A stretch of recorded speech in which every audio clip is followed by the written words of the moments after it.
নমস্কার, সুপ্রভাত। আমি সুব্রত মিত্র। আশা করি আপনারা সকলে চিনতে পারছেন। গত পরশুদিন যখন বাড়িতে এসে পরিশ্রান্ত শরীর নিয়ে রাতে খাওয়া দাওয়া করে শুতে যাই, ম্যাডাম দিদি আসুন, শুতে যাই, আমার স্ত্রী শুয়ে পড়েছে। কিন্তু আমি মোবাইল খুলতেই একটা সংবাদ আমাকে ভীষণ ভারাক্রান্ত করে তুলল।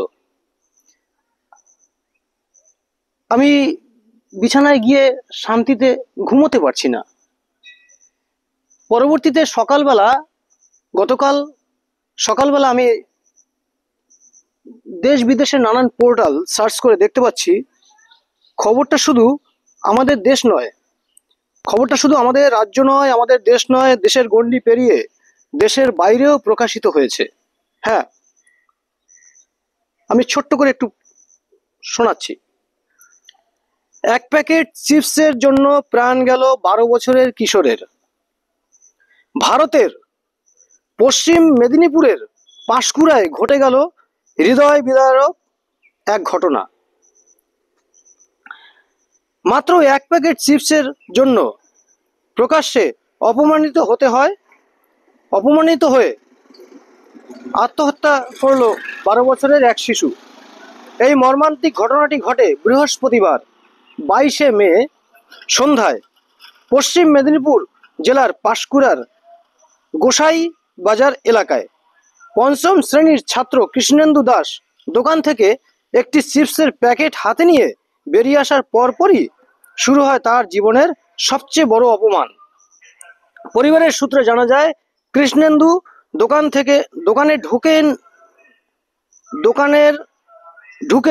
দোকানের জন্য অপেক্ষা করছিল।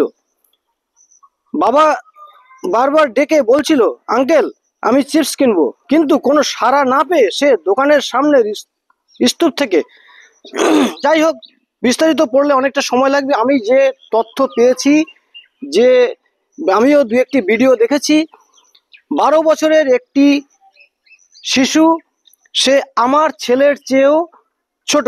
আমার ঘরে আমার ছেলে আছে 15 বছরের। বিষয়টা হচ্ছে, হ্যাঁ 14 বছরের, ওই 14-15 যাই হোক, বিষয়টা হচ্ছে এই যে কৃষ্ণেন্দু দাসকে যে অপমান করা হলো এক প্যাকেট চিপসের জন্য, সে দোকানদার মোটরসাইকেলে করে তাকে ধাওয়া করেছে। তারপরে তাকে ওখানে জনসমক্ষে অপমান করা হয়েছে, কান ধরে উঠবসব্দি করানো হয়েছে। পরবর্তীতে তার মা এটা শোনার পরে সেখানে দোকানের সামনে এনে তারপর তাকে চট থাপ্পড় মারা হয়।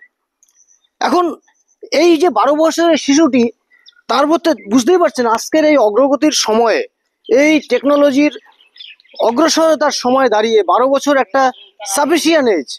সেই জায়গায় সে তার সেন্টিমেন্ট বোধ, আত্মসম্মান বোধকে এড়িয়ে না গিয়ে সে তার জীবনকে বিয়োগ ঘটালো। আমার প্রশ্ন এখানে, মন দিয়ে শুনবেন, আমার প্রশ্ন এখানে, এই যে 12 বছরের ছেলেটি যার কারণে মারা গেল, তিনি কিন্তু একজন ব্যবসায়ী। তিনি সিভিক পুলিশে কর্মরত ছিলেন, শোনা যাচ্ছে তিনি সিভিক পুলিশও বটে, এবং তিনি ব্যবসার কারণে তো ছেলেটিকে করা হয়েছে। আচ্ছা, এই যে সম্প্রতি কিছুদিন আগে কলকাতা শহরে ঢাকুরিয়ার 55 তলায় যে ঘটনাটি ঘটেছে, একটা মদের বোতলের সামান্য কয়েক টাকা বকেয়ার জন্য সেই মদ ক্রেতাকে থাপ্পড় মারা হয়েছিল বা কিছু একটা করা হয়েছিল, যার পরিপ্রেক্ষিতে সে মারা গেছিল। কিন্তু তারপরে সেই মদের দোকান কিন্তু বন্ধ ছিল, এখনো খুলেছে কিনা জানি না। আমি এই পরিপ্রেক্ষিতে বলতে চাই, যার মুখে এই বক্তব্যগুলো শুনছেন, হ্যাঁ, কবি সুব্রত মিত্র বর্তমানে জাস্ট নাও যেখানে দাঁড়িয়ে আছে, এই জায়গায় কিন্তু 2011 সালের মোস্ট প্রবাবলি 11ই জুন রাত্রিবেলা গণপিটুনির শিকার হয়েছিল চুরির অপবাদে। হ্যাঁ, চুরির অপবাদে ডকুমেন্ট আমার কাছে আছে। আমি এইখান থেকেই লাফ মেরেছিলাম, পালিয়ে যেতে চেয়েছিলাম প্রাণ বাঁচাতে গিয়ে। আমার এখনো শরীরে বিভিন্ন জায়গায় ব্যথা হয় মাঝে মাঝে। আমি হসপিটালে ভর্তি ছিলাম, কারা আমাকে আক্রমণ করেছিল? এই অঞ্চলেরই কিছু মানুষ, তারা কিন্তু ব্যবসার সাথে যুক্ত। আমি কোনোদিন এতটা ডিটেলস খুলে বলিনি। তাহলে তিনটে উদাহরণই দেখা যাচ্ছে, যারা ব্যবসার সাথে যুক্ত আছে তারাই কিন্তু মানুষকে প্রাণনাশী অ্যাটাক করছে, আক্রমণ করছে। তার মানে এই নয় যে সমস্ত ব্যবসায়ীরাই মানুষকে এরকম আক্রমণ করে। এরকম নিদর্শন আমাদের ভারতে আছে, যে 200 কোটি টাকা দান করে সে সন্ন্যাস গ্রহণ করেছে। আমাদের রতন টাটার উদাহরণ আছে, মানব সেবায় কিভাবে নিজেকে নিযুক্ত করেছেন, টোটাল ব্যবসায়িক যে টোটাল ফিনান্সিয়াল ফান্ড মানুষের জন্য দিয়েছেন। কিন্তু এর পাশাপাশি আমি যে 3টে উদাহরণ দিলাম, এক হচ্ছে কৃষ্ণেন্দুর সদ্য ঘটে যাওয়া মর্মান্তিক ঘটনা, এই যে ঢাকুরিয়া 55 তলায় মদের দোকানে মদ ক্রেতাকে পিটিয়ে মেরে ফেলা, 2011 সালে কবি সুব্রত মিত্র অর্থাৎ আমাকে মৃত্যুর মুখে ফেলে দেওয়ার মতো আক্রমণ করা। তারা কিন্তু 3টে উদাহরণ কিন্তু ব্যবসায়ীরা করেছে। অর্থাৎ এদের ব্যবসার প্রতি এতটাই সচেতন, এরা সমাজকে কি দেবে। আমি আপনাদের মাথায় থুতু দিই, আপনাদের বিবেককে জাগ্রত করুন। আজ তো আমাকে যারা অ্যাটাক করেছিল তারা আমার সামনে মাথা তুলে দাঁড়াতে পারে না, মাথা নিচু করে চলাফেরা করে। আমি তো কিছু নেই, আমি তো শুধু একটা সাধারণ মানুষ। এরকম করবেন না। আপনারা কিন্তু সমাজের পচন ঘটিয়ে চলেছেন। আসুন, আপনারা কিন্তু সমাজের পচন ঘটিয়ে চলেছেন।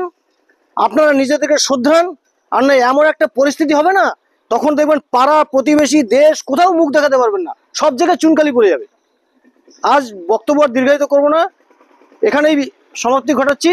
এই কৃষ্ণেন্দুর ঘটনা আমাকে অত্যন্ত ব্যথা দিয়েছে, অত্যন্ত কষ্ট দিয়েছে। একটু পজ করো। আর এই সিভিক ভলেন্টিয়ার্সদের উদ্দেশ্যে বলছি, আপনারা এক এক জায়গায় এক একটা যা কাণ্ড কারখানা ঘটাচ্ছেন, তো মনে হচ্ছে, আর যা ব্যবহার আপনাদের, মনে হচ্ছে আপনারা এসপি, ডিএসপি, এমনকি পুলিশ কমিশনারের উপরে। এ কি মানসিকতা! অল্প বিদ্যা ভয়ঙ্করী, মনে রাখবেন কিন্তু। Little learns dangerous thing. Okay, please mind it. ধন্যবাদ, সকলে খুব ভালো থাকবেন। এতক্ষণ আমি আপনাদের সাথে ছিলাম গড়িয়া নতুন দিয়ারার রবীন্দ্রনগর থেকে কবি সুব্রত মিত্র। ভালো থাকবেন। আমি এখনো বেঁচে আছি, এভাবেই কথা বলে যাব। ধন্যবাদ।